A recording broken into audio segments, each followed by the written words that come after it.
Hi guys, welcome to ACM AI School. This is our VP events, Jackie. She's great. She'll be doing an introduction for AI School. Really good to have all y'all here. Hi all, thank you so much for applying to AI School. We had almost 300 applicants, so I'm so glad that you guys are here today. Here's our first workshop. We're going to be doing data exploration with Colab, Numpy, and Matplotlib. So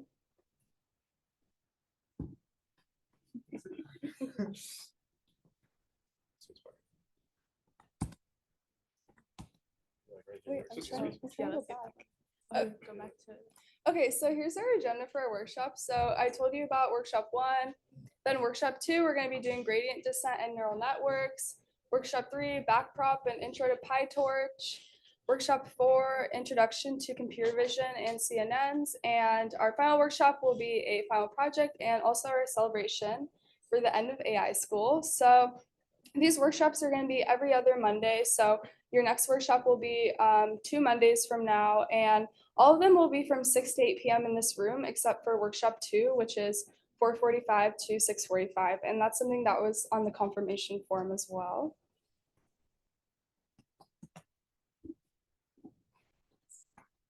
Okay, so can everyone please fill out this form right here? This is just going to confirm your attendance.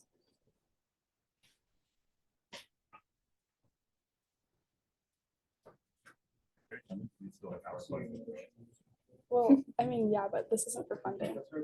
This is just to make sure they are saying that they're attending. Yeah.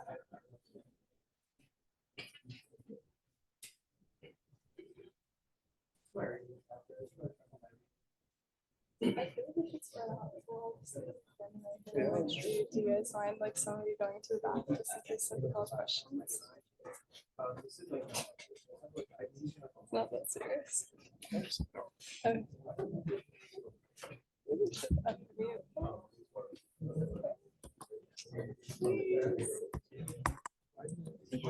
Yeah, why can't I go back?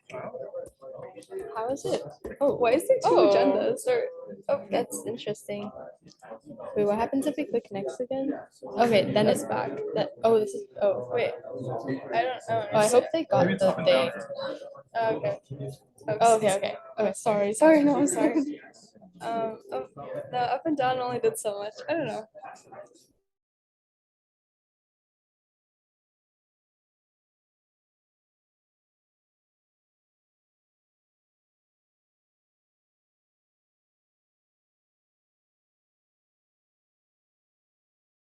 Okay, cool. Okay, so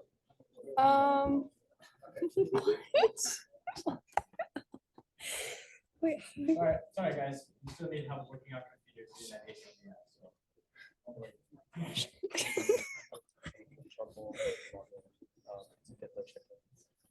Oh yeah, I'm about to talk about that. Okay, so as you probably saw, our check-in code is not working right now. We're gonna work to get that fixed as fast as possible. Don't worry, you all will get your points at some point. I'm just gonna work with ACM board to fix that. So Pandas is not working right now. Okay, so I'm gonna pass it off to Sonia, one of our event leads, and she's gonna talk about getting started with Colab. Thank you, Jackie. Everyone, can I get a round of applause for Jackie? Let's go. Perfect. So as you can see, we have a lot of things listed on our agenda for the next 5 sessions. And, we know a lot of y'all are new to AI, and we're so glad you're here. So don't feel intimidated if you see a bunch of words that you have no idea what they are right now. We will get right into it soon. So let's just go ahead and get started. So let me just move this out of the way so y'all can see the header. A microphone for the back? Oh, wait, you can't hear me right now. Oh, okay, I can, I don't know if we have microphones, but I'll look for them. But okay, yeah, in the meantime, I'll just speak up. Can y'all hear me? Everyone in the back? Is it the microphone? Okay, good. Thank you for bringing that up. That's good to know. So the first thing is we're gonna get y'all started off with Colab. So this is a tool called Google Colab.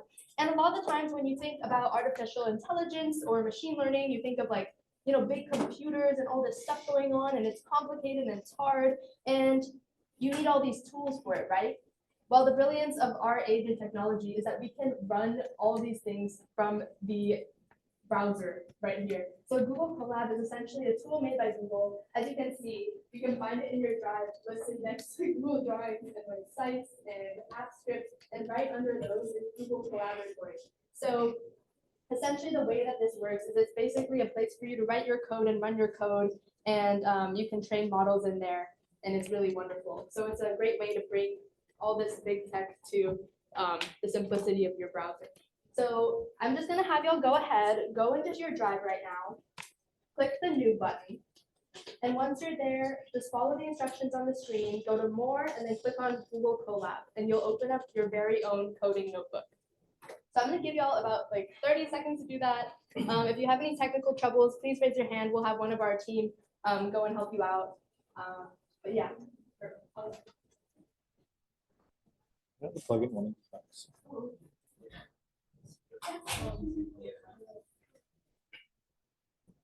Okay, this should know who that is. This should just connect relatively.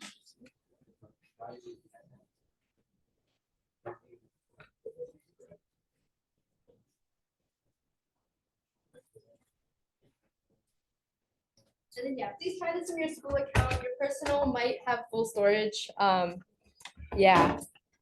Okay, cool.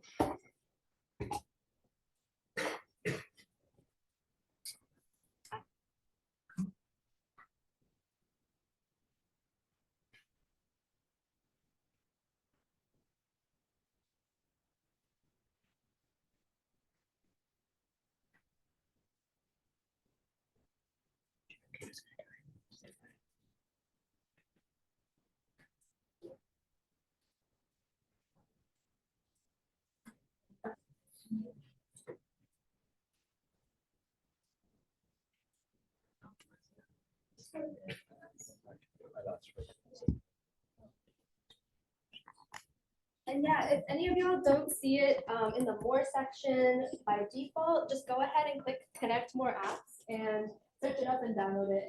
And yeah, we've had a couple of people here experiencing issues with that. So please go ahead and do that.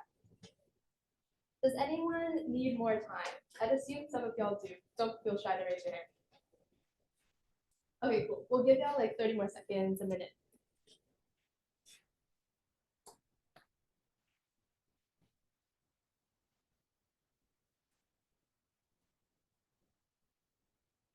Yeah, so in the meantime, I'm just going to talk a little bit more about Colab. So the beauty of it is that it gives you access to resources that are key in running ML models. So for example, it'll give you access to GPUs and CPU. They have like 2 virtual CPUs that they give access to. And then if you ever run out of storage, you can have the option to buy more. Yeah, in addition to that, it runs in Python. So once you open up your first notebook, you'll see that you can run Python code in there, which is something that fuels AI today. So yeah, is everything set up on your end? Okay, great, perfect. Let's move on. So that is not it. Okay, great. So getting started with Colab. Again, these are just introductory slides, so we're just going to have you run your first lines of code. So does everyone have a screen that looks like this, the top photo? Yes? If you do, raise your hand in the sky. Okay, perfect, thank you. And what you can essentially do is you'll write your code here. You can write the classic print hello world. And once you click this little run button, it'll run and you'll see a little console of just print hello world for you. Excuse me, for you. And yeah, if you want to be extra cool and techy, you can just go ahead and click Shift Enter and it'll run the line without you having to manually click the button. So yeah, that's just the basics to getting started with Colab. This is where a lot of the meat of this program will be, so get used to it.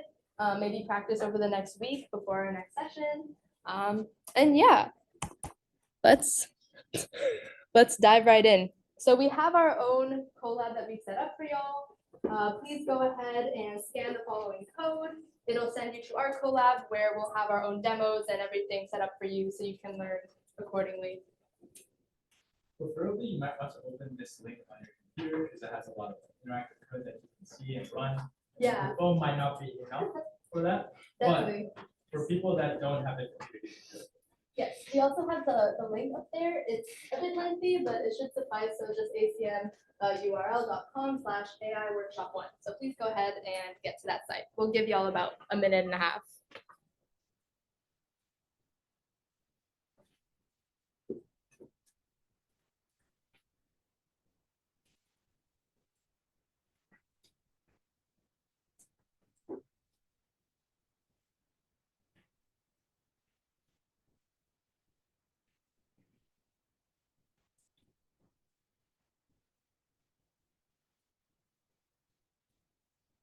Okay, does anybody need more time? If you do, raise your hand. We will give you more time. Okay, cool. Everyone's there? No complications? Let's get started. Intro to NumPy. Oh, yes, yes, yes. Welcome, the wonderful Samrit. He will be explaining this All right. wonderful concept. Hi, everybody. My name's Samrit. I'm a second year in Warren College CS major, and I'll be teaching you guys a little bit about NumPy. Show of hands, who's heard of Python before? Good, perfect. Who's heard of NumPy before? That's a lot of people, actually. That's good. Any volunteers? What do you think what do you think NumPy does? Like the entire thing? Numbers? That's good. That's a good start. Yes. Perfect. 100% answer. 10 out of 10. Basically, you're able to do a lot of numerical operations as well as a lot of, as the participant said, what's your name, by the way? Ray. As Ray said, you're able to do vectorization and a lot of manipulation with matrices and other stuff in NumPy, but we'll get into that later on in the discussion. NumPy, in layman's terms, aka just stands for numerical Python. It's a library that adds sort of a little bit of pizzazz to your computing capabilities with arrays and lists in particular. Who's heard of arrays by any chance? And everyone sort of familiar with the concept of lists, just an ordered collection of numbers or elements that you can access. And NumPy allows you to do math with these lists. First of all, this should already be configured in your Colab, but if you're starting your own ML project, you probably want to install NumPy into your workspace. It's not default installed into your default Colab project. So the command you'll run is $pip. This is like your Python install package manager, install NumPy, and then you can import what in the world? Excuse me, technical difficulties. All right, we're back. You can do pip install NumPy that installs sort of the framework to your local Colab workspace, and then you can utilize NumPy by having the statement, as you can see, import NumPy as NP. You don't need to do the as NP, it's just a shorthand that you can access the further NumPy commands further. So the next line, feel free to try this out. As Sonia already mentioned, you can add new code blocks and text. If you sort of go into the middle of a single code block and click plus code, you can add a new code block to your Colab notebook, and you can start typing whatever you want, any sort of Python code that you want. So feel free to mess around with this. There's also affiliated examples below in the Colab that you can mess around with the values, the shape, things like that. But the most simplest example is having an array. And we can instantiate or create an array in NumPy by using array, or R is equal to np.array, and then give any list that you want. Usually in the context of machine learning, we'll be using a lot of numbers. So less time you'll be seeing, words or other forms of data or variables in machine learning. So I'll give you guys a minute, type this out, see what happens, and then tell me, at least the first person or first couple of people, I'll wait for a show of hands. See if you can sort of mess around with this a little bit, and then tell me what's outputted when you write print array. I'll give you guys like 45 seconds because it's only like 3 lines of code. I guess mentors, if you want to walk around, make sure people are going okay. Yeah. Sorry about that, fellas. Anyone able to break it? Anyone got some weird bugs going on? Smooth sailing? Everything's going okay? Cool.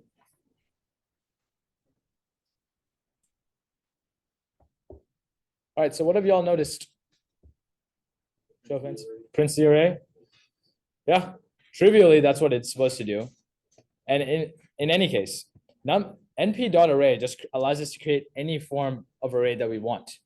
Now, the example I gave you here is a one-dimensional array, right? Think of it like, you know, a list of pure numbers. Moving forward, we can go on to farther, like we can have further applications, but you can also instantiate arrays in different ways. Machine learning oftentimes, as I mentioned, uses numerical data as input. So let's think about, you know, picking what you would want to eat for dinner tonight, right? The data that you might give me examples like what factors sort of shift what you might be wanting for dinner tonight? Show of hands, like what things would you look at?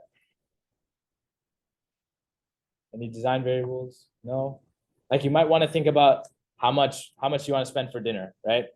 Are you sick of that dining hall that you always went to? You know, or like maybe you're feeling a different type of cuisine.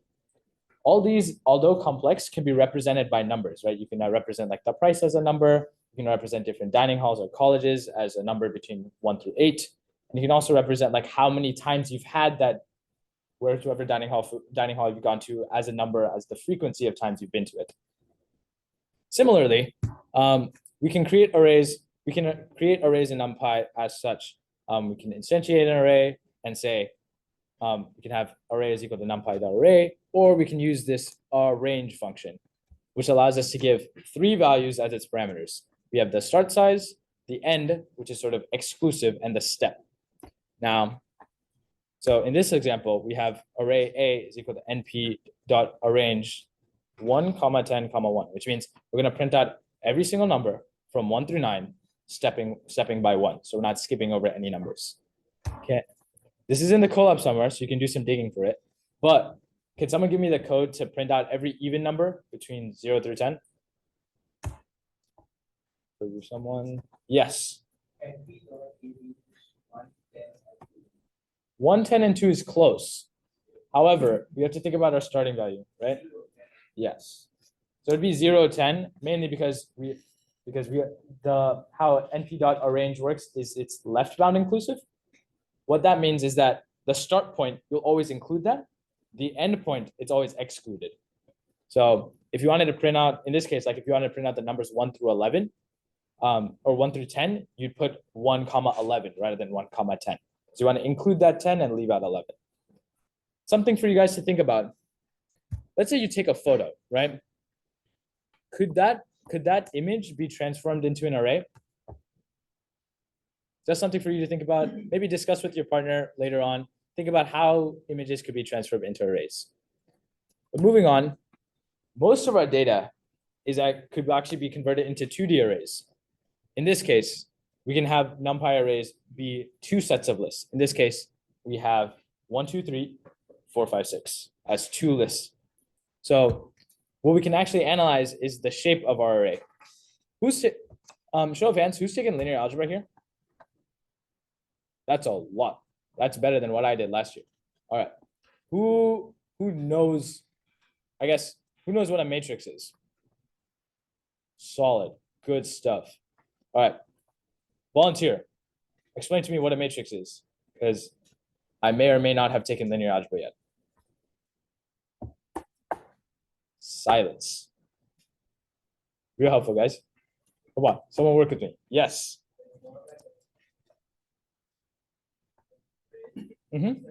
Perfect. Yeah.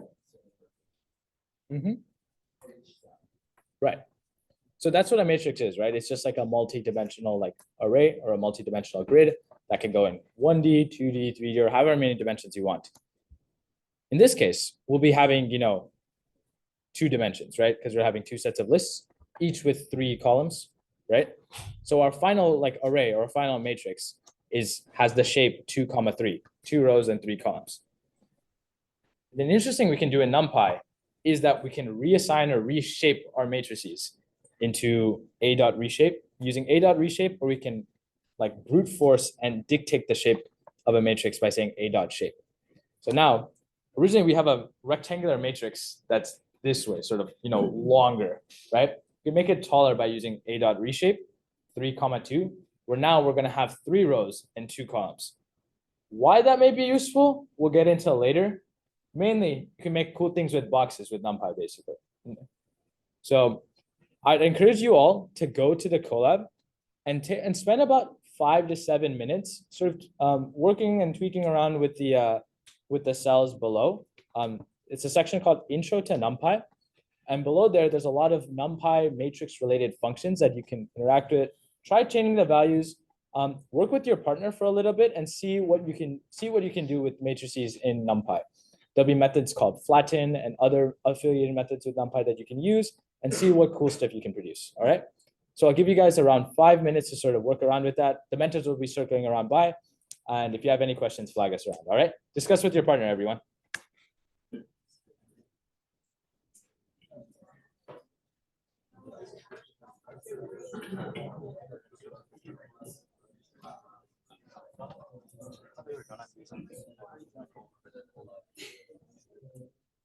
I see what I just done with the section before we move on to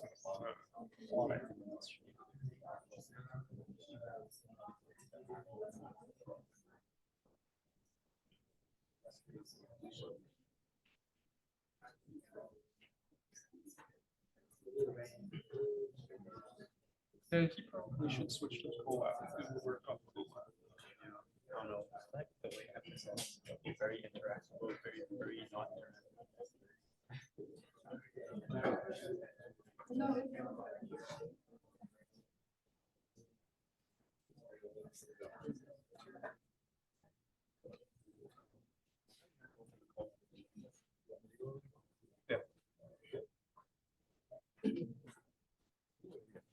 I think we'll Or just the corresponding section. Yeah.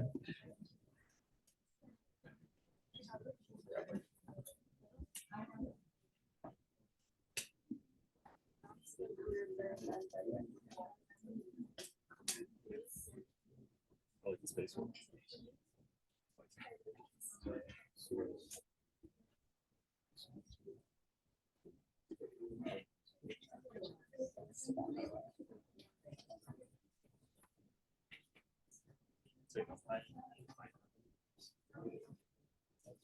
Minecraft in numbers.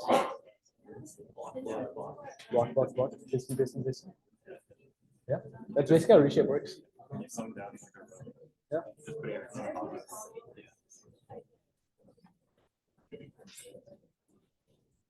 Oh, these guys fiend for a bit.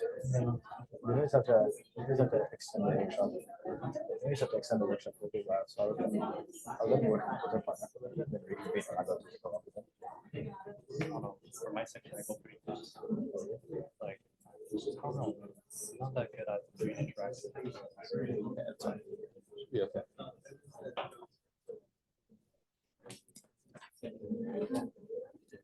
YouTube. This is for that.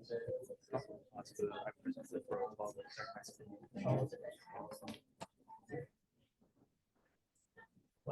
It was much more technical. For those on Zoom, are you guys able to work with the Colab?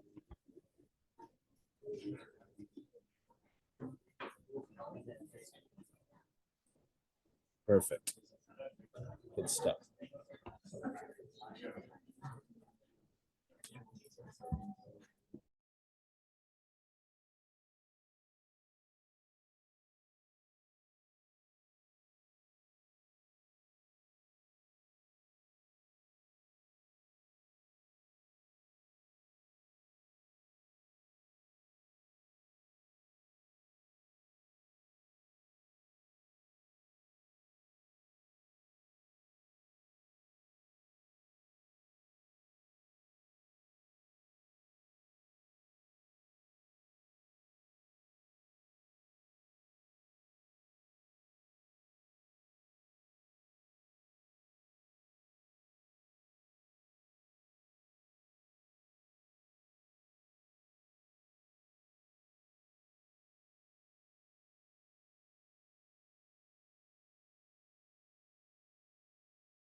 hold up. Briefly, I'll be going over the Colab itself. So as I mentioned earlier in the presentation, you can create NumPy arrays using lists. That's essentially just creating a list or creating a list within a call, right? Huh? Yeah, for sure. Sorry about that, Malcolm. Sorry about that. I'll speak a bit louder. Thank you so much for reminding me. As I mentioned earlier in the presentation, we can create lists. We can create NumPy arrays using lists. So the first code block is a concrete example of that. You can either create a list outside of the np.array call or within the call itself. And then that will create a NumPy array instance for you to mess around with. You can also create arrays without lists. And this is very useful because nobody wants to create, like if you're dealing with, an input that's, so many dimensions, like we'll get into this later, foreshadowing. But if you have input that goes into like 784 dimensions, you really don't want to type in like 784 zeros as a list, or you don't want to have like some random code block that just creates a list with all zeros or all ones, right? So NumPy already has that functionality built in. You can have arrays and lists that are populate with the cells ones and zeros using the function np.ones or np.zeros. And this is really useful for reasons we'll mention later. But when you're dealing with grids that are super large, so hint, hint, think about a photo. How many pixels is it in each way, right? So dealing with input or grids that are that big, np.zeros or np.ones are good shorthands for that. So see if you can mess around with the dimensions, things like that. Other functions that you can interact with is matrices. So as you know, or as many people are aware of, matrices can come in a lot of different forms. You can have one-dimensional matrices, which are commonly referred to as vectors. Two-dimensional matrices could be, x many columns long.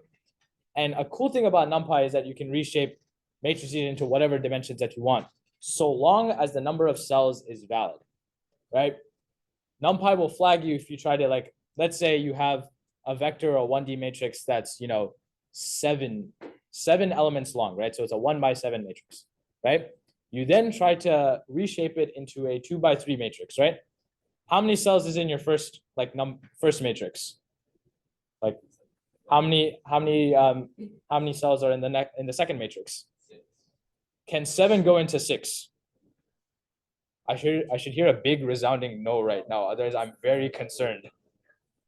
Right, 7 is not equal to 6, so you can't reshape 7 into 6. So NumPy will do that check for you. It'll be like, oh, cannot reshape 1x7 into 3x2, and that might not really explain anything, but just check the number of cells that you're working with, and you should be able to debug those errors.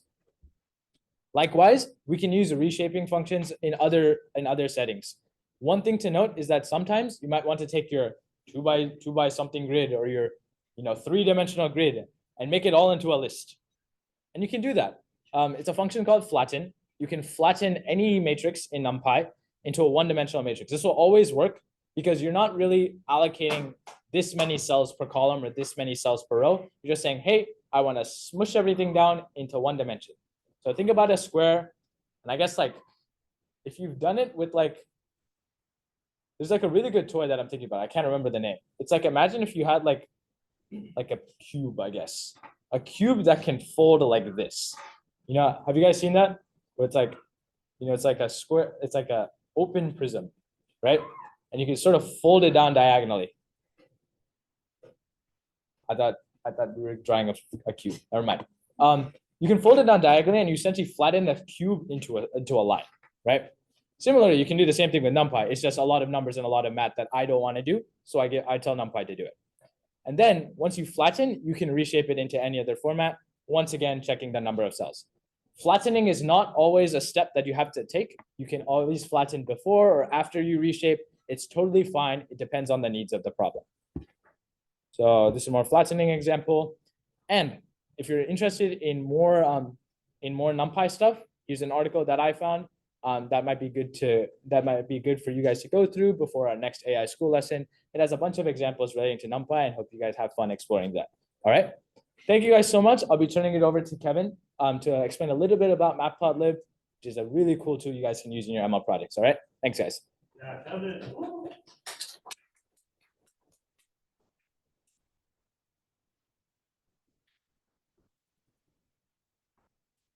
Yeah, hi, my name is Kevin, and everyone here in the back.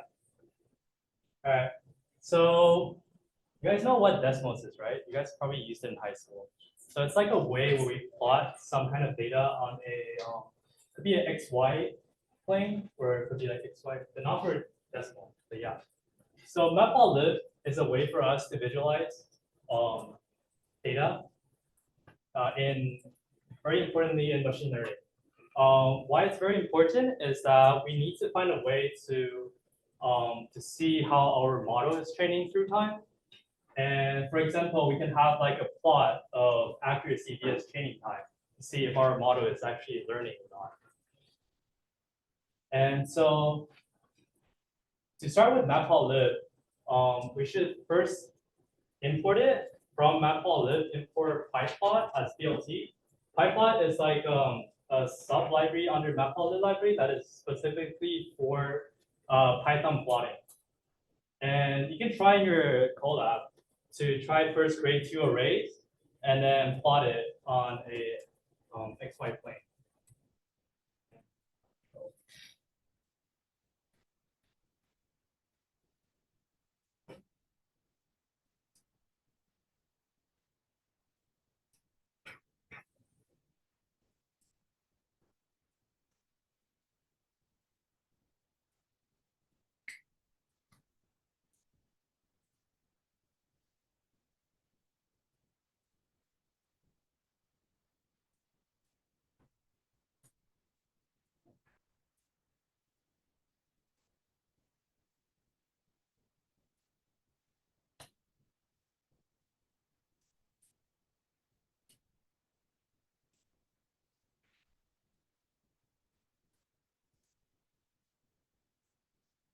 Seems like everyone has it now. Do you guys need any more time? Yes.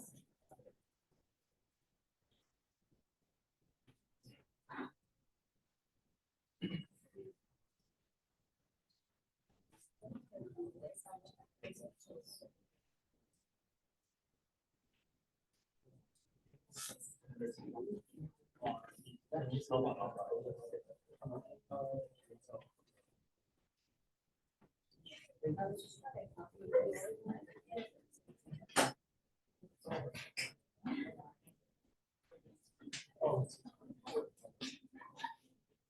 right, looks like everyone's ready. Are you guys ready? No? I'll give you guys 1 more minute.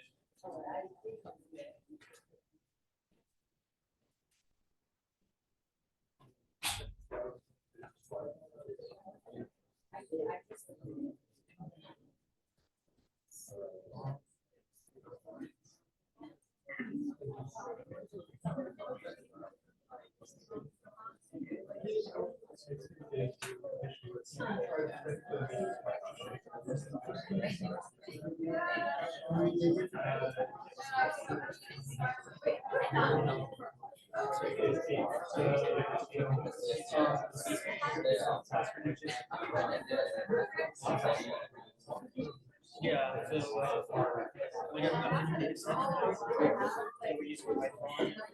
we have like a big project. All right, I think it's 1 minute. So can you guys quiet down so we can move to the second part?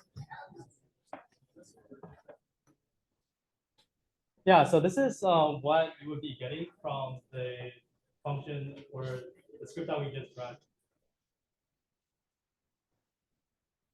Yeah, so with Matplotlib, you can do much more stuff. For example, we can have a bar graph where X is like your categories and Y is the frequency of how many times that category occurred in our data set. And we also have a histogram. They should look alike, but this one is on ranges, so we can have like different bins for a range of numbers and to plot it for how many occurrences happen in the data set. And we also have scatter, where we scatter the points onto a 2D plane. So there's a lot of stuff to do with Matplotlib.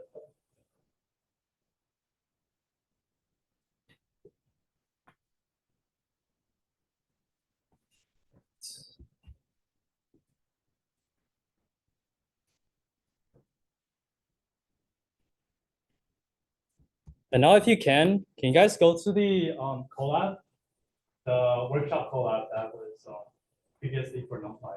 There's a section called Matplotlib tutorial. That will be right underneath the Numpy tutorial.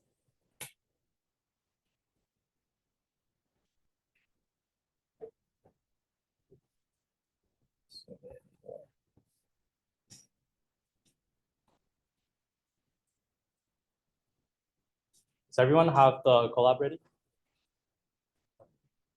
So here, this is like a Matplotlib plot, and then this is like different stuff you can do with it, but we're not really gonna go over this. This is the anatomy of the figure, and we'll just start from the basics first.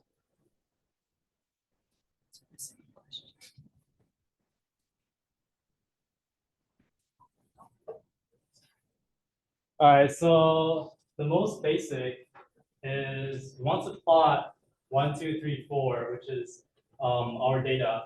And by plotting it by doing plt.plot, this array data, right now we're only passing in like a data as like for the y-axis. That means Matplotlib will automatically assume that the x-axis is from starting from 0 to the end of the array. That is why 1 is plotted here with the x of 0, and then 4 is with the x of 3.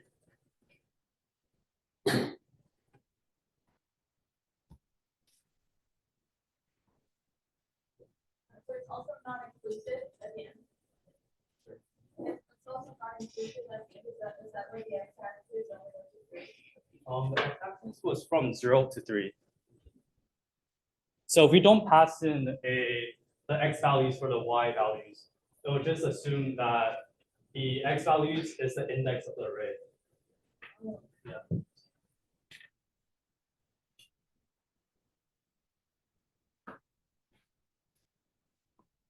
And what's very important about a figure or a graph that we want to plot is that we want to show the title, the label, and also the legend. And there are many functions here. One is a y label, where we can put the label to the graph that we want, and x label for the label for the x-axis, and a legend is to add the labels of what we have for the plotted data. And to be able to run the legend, we have to put next to in the plot, we have to put an argument label equals to what you want to define this data as. You guys can try to play with this plot to see like how this thing works out. This might be much more useful to understand how Matplotlib works.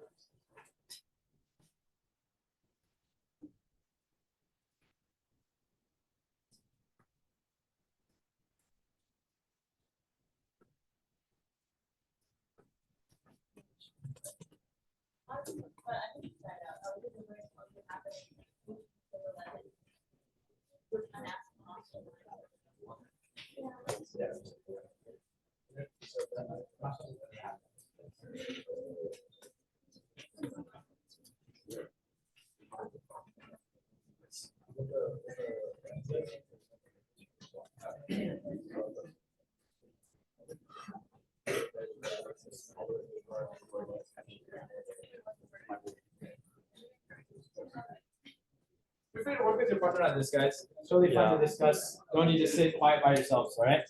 Sure. If you guys have any questions, don't hesitate to like raise your hand and ask a board member.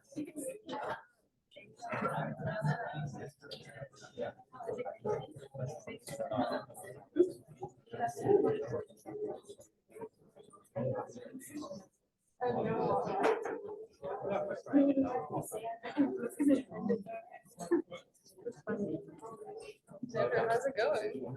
Oh, I'm chilling. I'm giving them extra keys. Okay. My computer died, right? And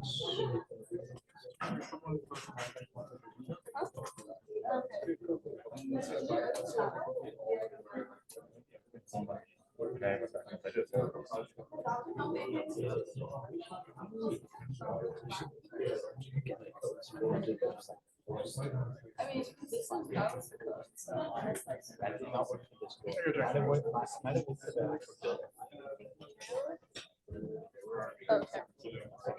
Okay. I think we'll just read that to this lecture. We'll cut it off at next session. Have you grab it and then have like interactive session. Cut off, right? So we have more content. We have one copy. I don't want to start a workshop. Oh, yeah. We have All right, let's continue on.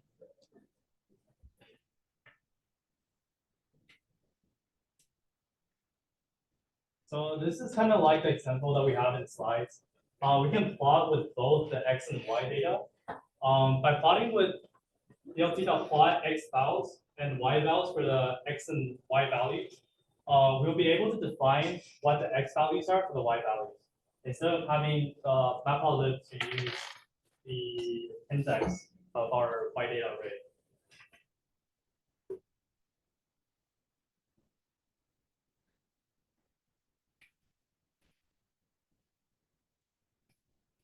Instead of arrays, we can also be using Numpy arrays. Matplotlib can take arrays, Numpy arrays, and possibly PyTorch answers as well. So in this example, we're using Numpy to arrange a data of x from 0 to 3 times pi, the interval 0.1. This like generates like a x values for our plot, and y would take a function sine of x to get the sine graph from 0 to 3 pi. And we plot it from x with the x data and the y data. We'll see the sine curve of the sine.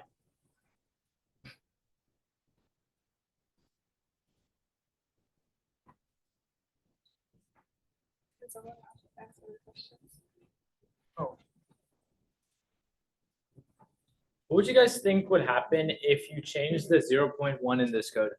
Like maybe something larger. I saw one person do it. Maybe show of hands. Probably someone else, but thank you. Thank you. Love the motivation.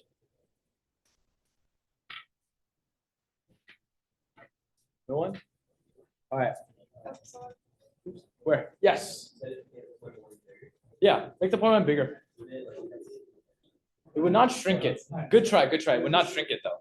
Yes. It would be less smooth. Someone said it would be less smooth. Does anyone know why it would be less smooth? Yes.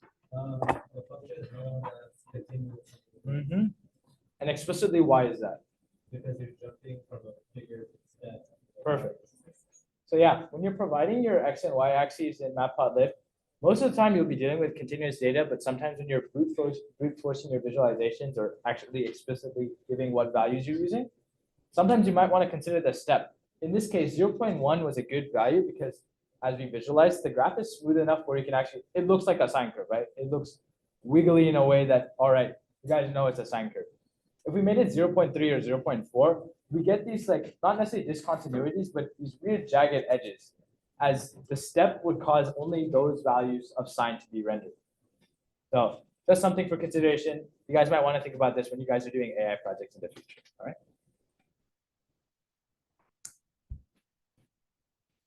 Yeah, thank you, Samrit, for this explanation.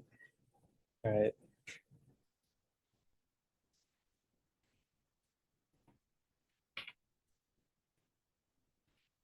Next, we can also set up like an axis range for what is the range of the axes that we want to show on this figure. So by doing that, we can do plt.axes for the first array of 4 numbers. The first one will be the minimum of the x-axis, the maximum of x-axis, the minimum y-axis, and the maximum y-axis. This will define the range of the axes that we have in this figure. So for example, in this plot, we set up 0 as our min for x, and then 6 as the max for x, and then min for y would be 0, and then max for y is 20. And this is how we show the range of the axes.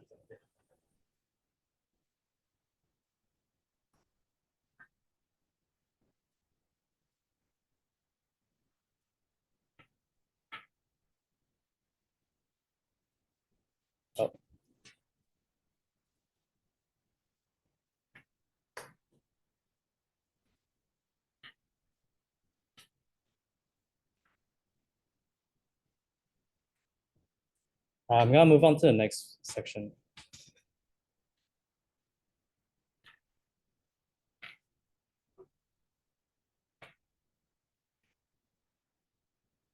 Okay, so this section will be on how we can resize the plot. So if we plot like what we have before, we have this small plot, or it's not small in this because I increased the size of the browser. So if we want to make the plot larger, we can first define a figure before we plot the figure by doing plt.figure to define the figure size as 10, 5. So the 10 would be the width and 5 would be the height of this plot. And if you read the documentation on Matplotlib, this means 10 inches and 5 inches. And you can try to play with the figure size to see like how this changes the plot dimensions.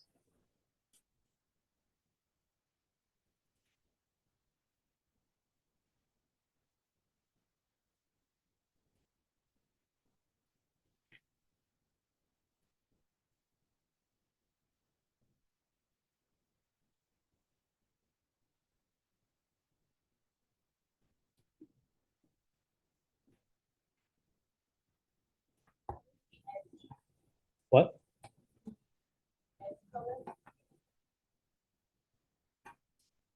Yeah, the edge color, I'm actually not that sure. Sorry.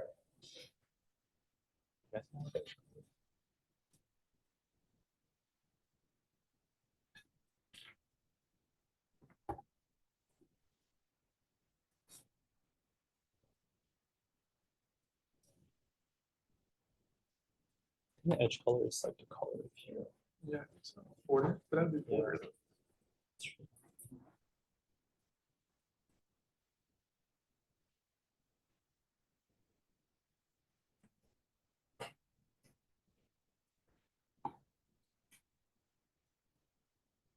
All right, I'll move on. So if we want to plot multiple values, we can simply, by calling more function of plot, and then we show it at the end. So for here, we define 3 data sets. The first one is x1 values, y1 values, and following is x2 and x3.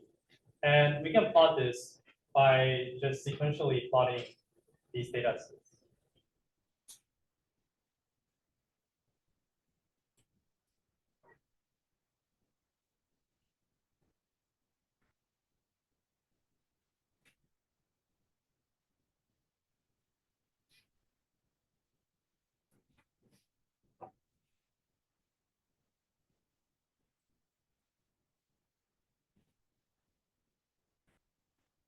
Cool. It's like more of a compact way of plotting multiple data sets is by simply like adding it as like more arguments to the back of the function plot. So in this case, we can plot 3 plots by doing x1 vals, y1 vals, x2 vals, y2 vals, x3 vals, y3 vals. So that these are pairs of data sets.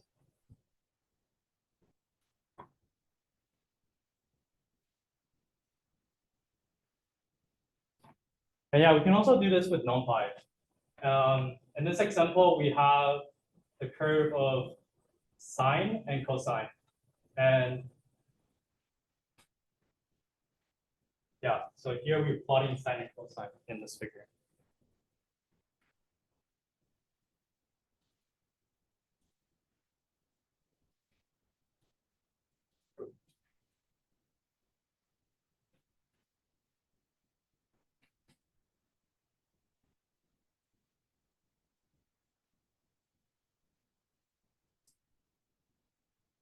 Cool.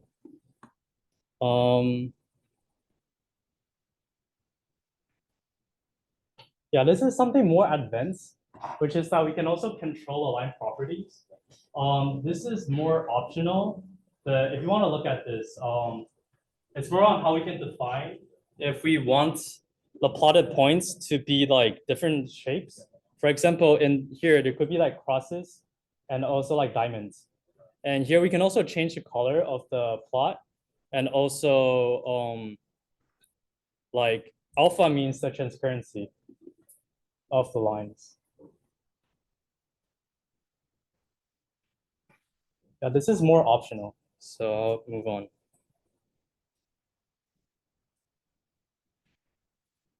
So also one important thing that we want to do is to plot multiple charts or plot multiple different figures.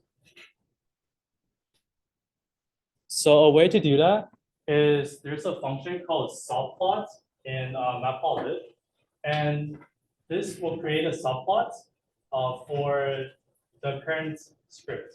And so here, subplot come with three arguments. The first one is n rows, second one is n columns, and the last one is the second one is n columns, and the last one is index.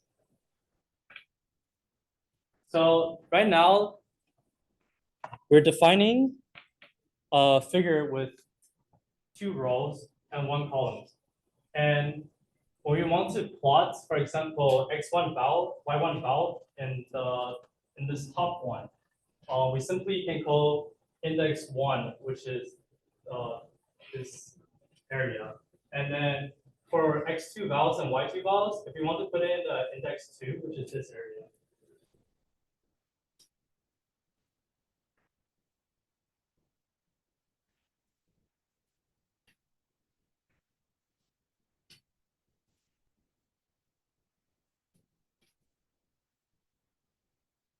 Yeah, do you guys have any questions? So subplots makes like subplots and this big plot. So a plot is like what we had before, but subplot like, so let's say this is like a window. And before, when we don't have subplot, it's only one plot, one big plot of the figure. And subplot is if we have one multiple plots inside this figure. And so right now we define a plot that has 2 rows and a column of 1. So that means there are two plots inside this figure. Yes. So index is like basically where it is in this plot, in this like subplot structure. Yeah. It's kind of complicated. I'll go to a different way of doing this because that way might be more straightforward.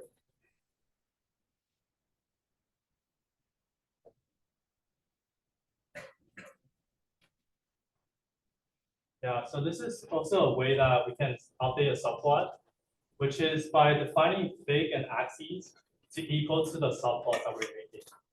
And this will define a figure that has the subplots of n rows that's equal to 2 and n columns equal to 1.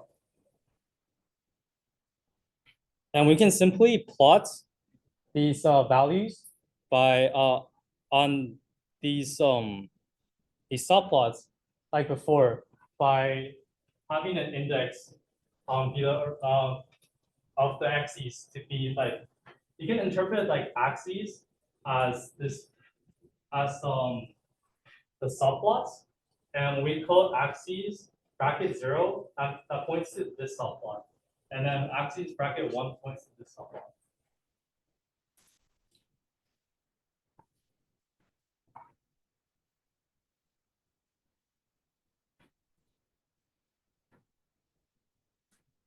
Yeah, do you guys have any questions?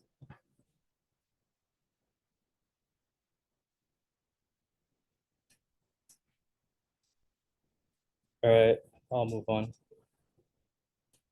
So if we want to plot more plots in the figure by, for example, here we can have 2 rows and 3 columns. And here I have a pretty good demonstration of where the array, like the array indexes of the axes means. So here we have, after defining fig and axes equal to the subplots, when we want to like plot our data in these subplots, I said that we can call axes and then the index of where it is. So here, right now, I kind of like added text to this plot to show that basically what we call, what we index for the axes to plot. So here, I'll move to here. Here, when we say axes 0, 2, that points to this one, which is this one over here. So if we put 0, 2 in the axes brackets, then we know that we're plotting on this subplot.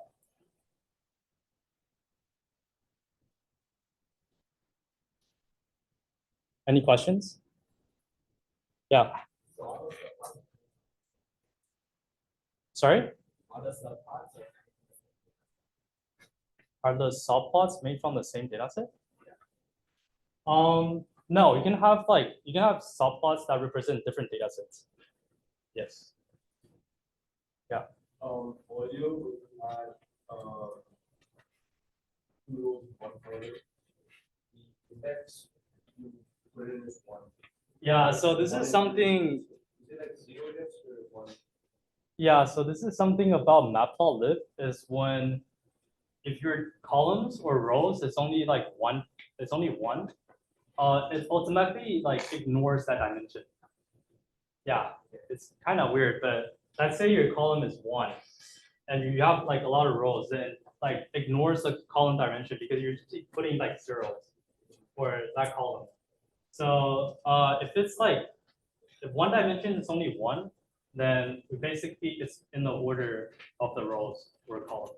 Okay, indexing would only matter in that case like this, right? Yeah, indexing only matters in this case when we have a larger dimension. Yeah.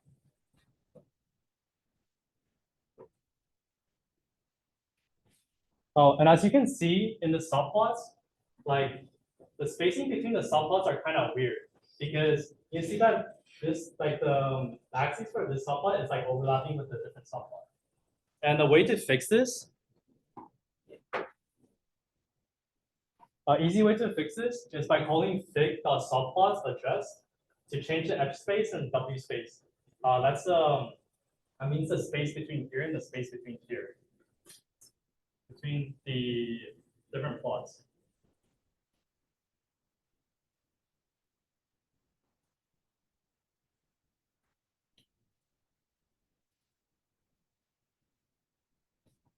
Yeah, and then in this example, we're trying to plot x1 values and y1 values in here. The data set 1 and data set 2 in here. So in this example, we want to plot the data set 1 into 0, 2, which is in this subplot, and then data set 2 in this subplot, which is in row 1 and column 0. Yeah. So R minus means making the spot red. And I believe this means like making it a line. But yeah, it's like basically it's what I said about like you can define the colors and like if you want to have the points to be a different shape. Yeah, so if you want it to be like a scatter plot, you could put full stop. If you want it to be a scatter plot, you put R period. Let me try.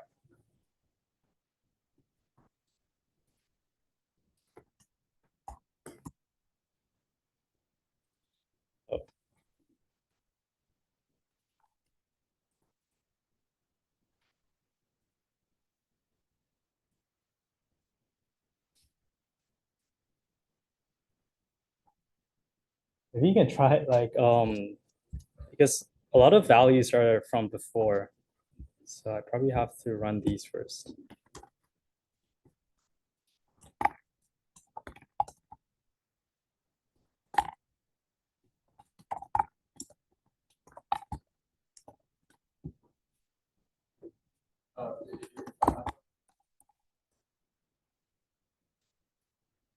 Yeah, so let me try. Yeah. So if you put a dot, like what you said, it's gonna become a scatter plot. Yeah, so this is the next part is more of an optional reading. So if you want to make like figures of like with stop plots of different sizes, this gets like pretty complicated. So I'm not gonna go through these.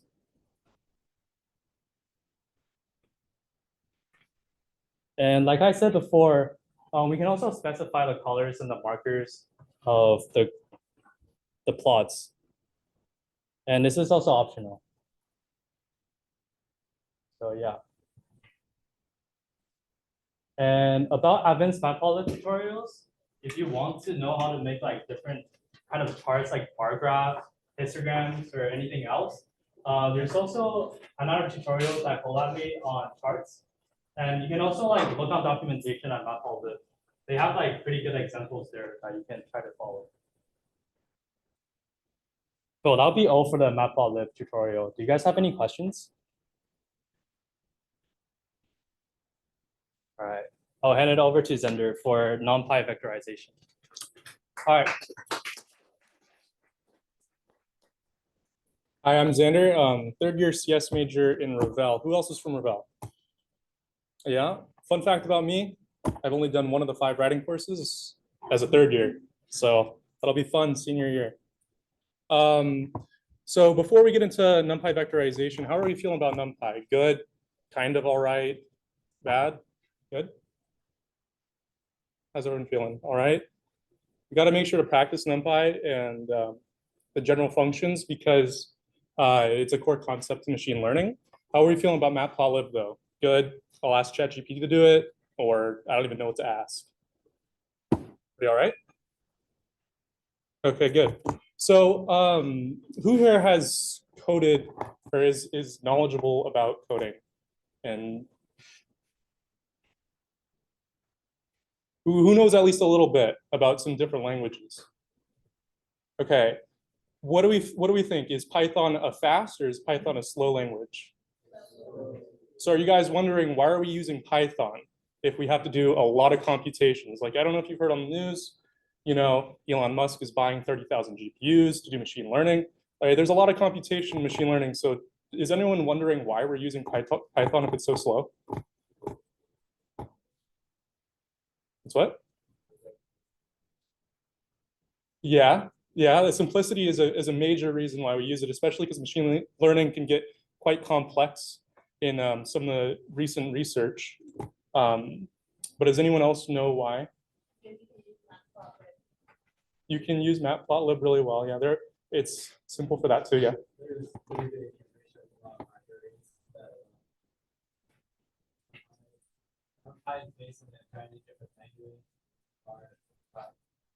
Exactly. So yeah, in the back.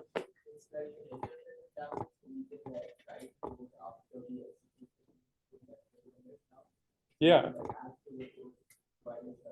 Yeah, these are all great reasons. And then these are the reasons why Python really is utilized the most. Simplicity is like the biggest reason why it's used the most for even state-of-the-art research today. All state-of-the-art research today uses Python practically, pretty much 100%.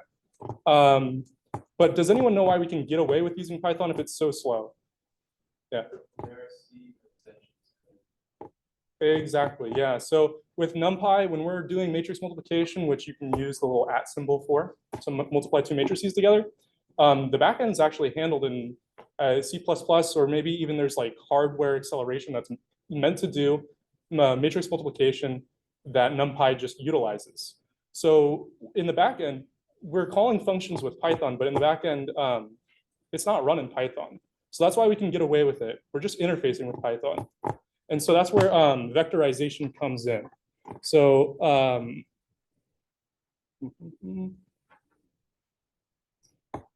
vectorization uses it overloads operators. So does anyone know, I guess we need to answer the question, how knowledgeable are we about objects in code? Are you good? Don't really know? Is there anyone, raise your hand if you don't really know what an object is. You don't know what an object is? That's all right, that's completely fine. So an object, are you for real? Like, sorry, I just. Yeah, no. Okay, sorry. But an object in code is just a complex data type, right? An object's pretty much a container where we can store other variables. We can store whatever we want. We can store even other objects inside of an object, right? And so it's just like an abstract container of variables and allows us to hold a lot of information together. Also, we can predefine functions. So NumPy for like a NumPy array by itself is an object, right? It holds the array in it, and then we have all these extra functions that we can call that are already predefined and made for us, like the flatten, that's a function, or I guess you could call it a method for the object, right? So all of this pre-built code is really helpful for us, but one of the main things that you really need practice with and you're going to utilize a lot in your machine learning projects is what is called vectorization. And it allows us to do operations on NumPy arrays without explicitly looping. We could do operations to multiple elements of the array without looping over it. And it's going to be not done in Python, but in the backend of some other faster language or built into the hardware. And it's going to be much faster. So we can take a look at what that looks like. Okay, so we're used to the, sorry. NP is not defined. Yeah.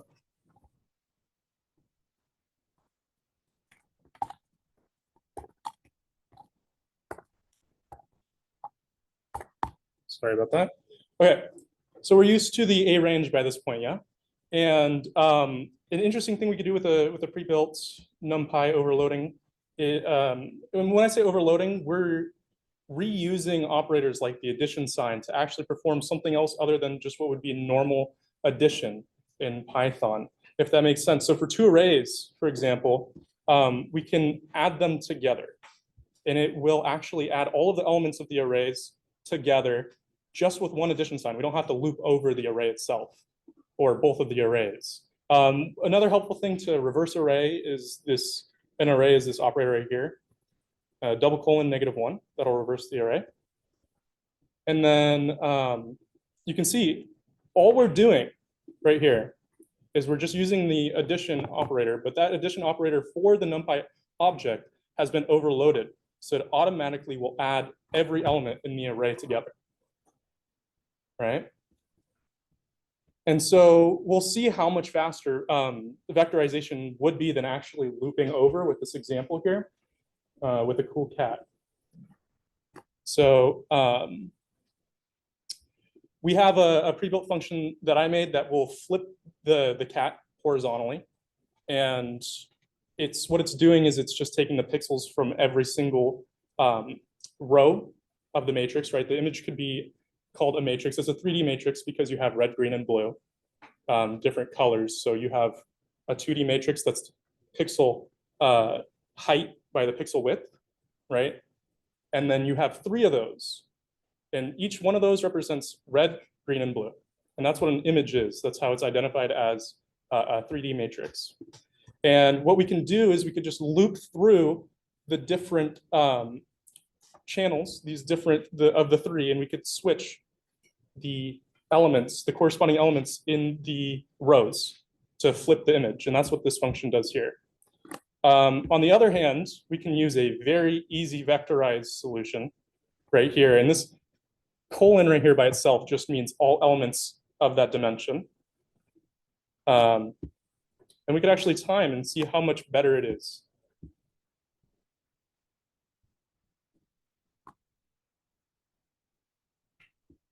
Right? So we have our original image and we have our loop flipped image. Remember, that's this function right here, the loop. And we had the vector flipped, which was literally just one line.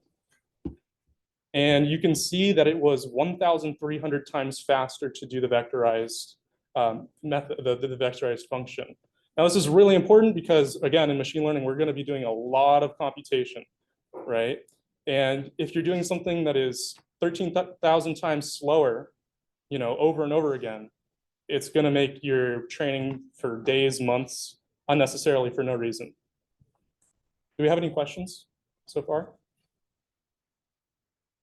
Okay.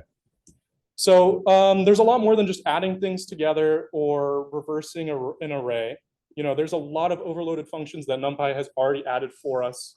Obviously there's the subtraction, multiplication. Multiplication will multiply every element by every element. Division does the same. You could take the exponent. There's just a lot. And the best way to get good at this kind of thing is just practice. And this is really important because while you most likely won't be doing these operations with NumPy when you're doing machine learning, you will be doing them with PyTorch. And PyTorch is, at its core, very similar to NumPy. It's going to have everything that NumPy has practically, and then a lot more for more machine learning stuff. But at its core, it makes arrays, and it just calls these arrays tensors instead of NumPy arrays. And all the tensors have the exact same overloaded operations as NumPy does. And the best thing about PyTorch is these tensors actually will run on the GPUs. Everybody know what a GPU is or no? Is there anyone that doesn't?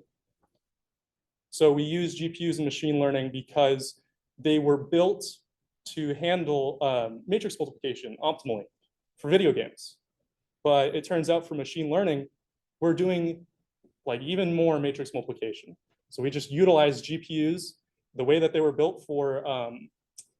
We can utilize GPUs that were just built for gaming, and they'll work perfectly for machine learning because they are built to do matrix multiplication. So this really is just a lot of practice that you have to do to get used to it.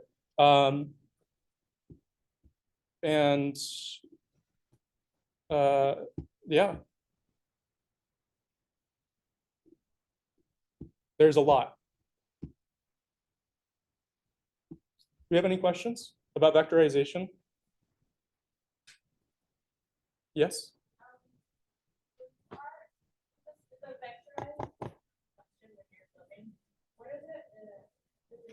The colons? Okay.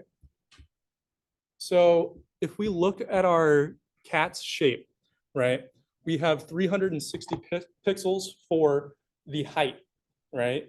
It is smaller in height than it is in width.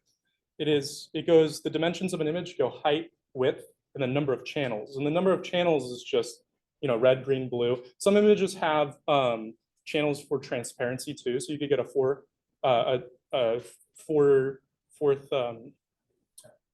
channel, sorry, yeah, exactly. So, but what we're doing in the vector flipped is this colon represents, I'm grabbing all of the elements of that dimension. So this first colon, we're grabbing all of the elements of the height, right? And then the second colon, we're reversing all of the columns of the width. So we're literally just reversing every single one of the columns for all of the height of the image, if that makes sense, right? And then also for all of the channels.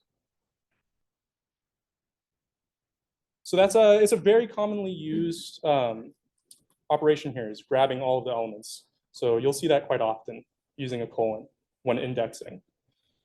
Yeah, and I don't know if you noticed, but when indexing a NumPy array, this is the same thing in PyTorch when you're indexing a tensor.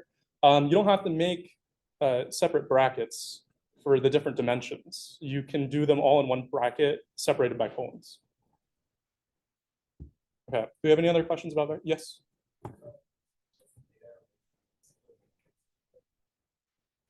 There's a lot more than that. We will dive deeper into that. There's some complexities with PyTorch. It tracks a lot of information, a lot more information than NumPy does. Information that's necessary to do machine learning. But yeah, at its core, it is just an array that holds elements, or you can reshape it to be matrix, very similar to NumPy. Do you have any other questions? Okay, I have a question for you guys. Do we have a definition of what artificial intelligence is? Does anyone have a definition? Or it's totally fine to be wrong. Yeah? Yeah?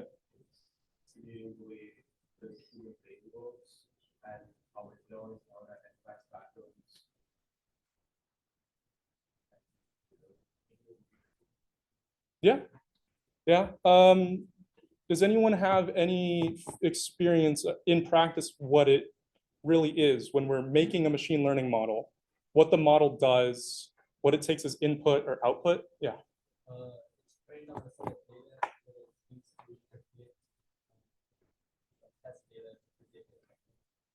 Yeah. Yeah, it does do that. So what would be the input and the output?